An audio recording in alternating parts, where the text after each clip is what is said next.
जय नमस्कार welcome to your channel defence study कर्नार আজি আমি এইটো ভিডিওত আপোনাৰ যিকোনো কোৱেশ্চন আছে সেকেন্ড লিষ্টৰ বিষয়ে যে সেকেন্ড লিষ্ট আহিব নে নাই যদি সেকেন্ড লিষ্ট আহিব পুনৰ এক্সাম হ'ব নে নাই যদি পুনৰ এক্সাম হয় আমি যিমানে এক্সাম দিলো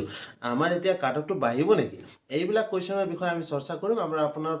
একদম 100% কনফাৰ্মেশন আমি এইটো ভিডিওৰ মাধ্যমেৰে দি দিম সেকেন্ড লিষ্ট আহিব নে নাই ঠিক আছে আৰু সেকেন্ড লিষ্টৰ আপডেট এতিয়ালৈকে কিমান পাইছে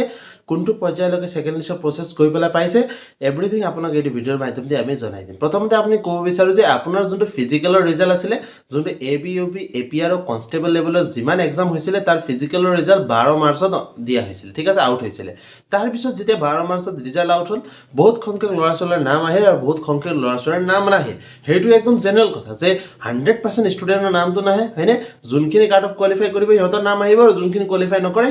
সিহঁতৰ নাম নাহে এটা 100% সঠিক কথা তাৰ পিছত এটা ডাউট এৰাইজ হ'ল যে এইটো যোনটো কাট অফ মাৰা হৈছিল এইটো কাট অফটো হাই গৈছে যদি হাই গৈছে তেনে 1:5 ৰেচিঅ'ত মাথা নাই লৰাবিলাকৰ যোনটো এইটো ডাউট আছিল সেইটো ডাউট জেনুইন আছিল বিকজ কাৰণটো কি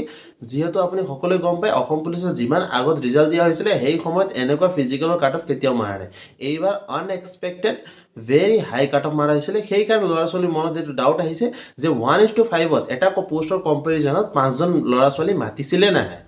তাৰ পিছত এইটো ডাউট ল'ৰা ছোৱালীৰ ইমান ল'ৰা ছোৱালীয়ে প্ৰটেষ্ট কৰিলে সিহঁতে অন গ্ৰাউণ্ড প্ৰটেষ্ট কৰিছে ঠিক আছে লিগেল প্ৰটেষ্ট কৰিছে ইলিগেল নহয় তাৰ পিছত সিহঁতে কি কৰিলে কোৰ্টত এইটো বিষয়ে কেছ এটা দিলে যে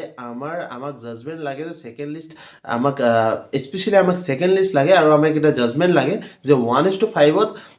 ক্যান্ডিডেট মাতিছিলে নাই ৰিটেন এক্সামৰ কাৰণে সো কোৰ্টত এইটো কেছ এতিয়া চলি আছে হাই কোৰ্টত সো এতিয়ালৈকে কোনটো পৰ্যায় পাইছে আপোনাক যদি জনাব বিচাৰে দেন মে মাহত আপোনাৰ ফাইনেল জাজমেন্ট আহিব সেইটো সময়ত আপুনি গম পাব যে সেকেন্ড লিষ্ট আহিব নে নাই আৰু সেকেন্ড লিষ্ট অহা কাৰণ এটাই আছে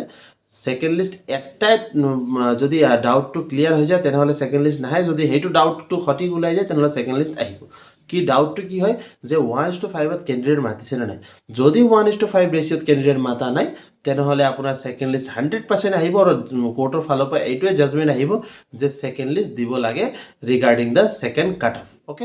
যদি 1:5ত ক্যান্ডিডেট মাতিছে তেনেহলে আপোনাৰ সেকেন্ড লিষ্ট নাহে আৰু এটা কথা ইয়াত মই আপোনাক জনাই দিব বিচাৰো যে SLPRB এটা স্পেসিফিক নোটিছৰ মাধ্যম দি অলপ দিন আগত এটা জনালে যে আমি যিমান ক্যান্ডিডেট ৰিটেন এক্সামৰ কাৰণে মাতিছো সকলো ক্যান্ডিডেটক আমি 1:5 ৰেচিঅ'ত মাতিছো মানে এটা পোষ্টৰ কম্পেৰিজনত 5জন ল'ৰাকে আমি ল'ৰা বা ছোৱালীকে ক্যান্ডিডেটকে আমি মাতিছো ঠিক আছে হেইটো হিহঁতৰ ফালৰ পৰা কনফাৰ্মেশন আহি গ'ল এটা জাজে আৰু আমাৰ কোৰ্টৰ পৰা এইটোৱে চেক কৰা হ'ব যে যোনটো হিহঁতে নোটিছটো দিলে আৰু যোনটো হিহঁতে কথাখাৰ দিছে হেইটো 100% কাৰেক্ট হয় নহয় হেইটো হিহঁতে জাজ যদি ফাইনাল জাজমেন্টত এইটো ওলাই যায় যে SLPRB এ যোনটো নোটিছ দিলে হেইটো 100% কাৰেক্ট হয় 1:5তে হিহঁতে মাতিছে তেনেহলে সেকেন্ড লিষ্ট নাহে যদি কোৰ্টে এইটো জাজমেন্ট পাস কৰে যে নহয় হেইটো যোনটো আপোনাৰ নোটিছটো ওলোৱা গৈছিল যে 1:5ত ক্যান্ডিডেট মাতিছে বুলি কৈছিলে হেইটো আসলতে মাতা নাই আসলতে 1:3 1:4 কিবা এটা ৰেচিঅ'ত মাতিছে যদি হেইটো কাৰেক্ট হৈ যায় তেনেহলে আকৌ সেকেন্ড লিষ্ট আহিবই লাগিব ঠিক আছে 100% সেকেন্ড লিষ্ট আহিবলৈ এটা নোটিছ আহিব আৰু লগতে আপোনাৰ সেকেন্ড কাট অফ ওলোৱা যাব নেক্সট আৰু ৰিটেন এক্সাম আকৌ পুনৰ অনুষ্ঠিত কৰা হ'ব এতিয়া নেক্সট ডাউট আপোনাৰ যে এক্সাম ৰি এক্সাম হ'ব নৰে মই আকৌ আপোনাক কৈ দিছো অলপ আগত কলোৱে মই যে পুনৰ এক্সাম কৰা হ'ব কোনটো কেছত হ'ব যদি কোৰ্টে এইটো পাই যায় যে নহয় 1:5 ৰেচিঅ'ত মাতা নাই এটা পোষ্টৰ কম্পেৰিজনত 5জন ক্যান্ডিডেটকে মাতা নাই তেনেহলে নিশ্চয় কোৰ্টে এইটো জাজমেন্ট পাস কৰিব যে সেকেন্ড লিষ্ট এটা আহিব লাগে আৰু কাট অফটো নৰমালাইজ কৰিব লাগে যদি হেইটো হৈ যায় তেনেহলে আপোনাৰ কি হ'ব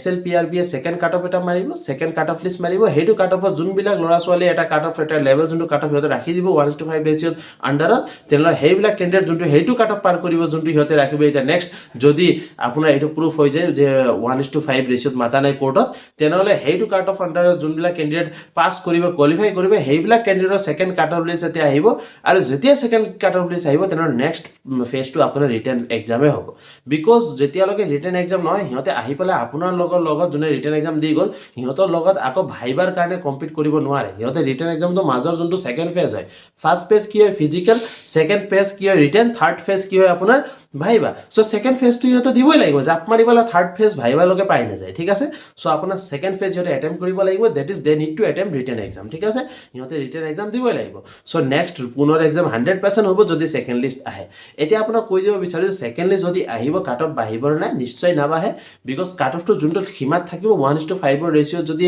আপোনাৰ আগত কাট অফ মাৰিব লগিয়া আছিল ভাইবাৰ কাৰণে তেনেহলে এতিয়াও 100% হেই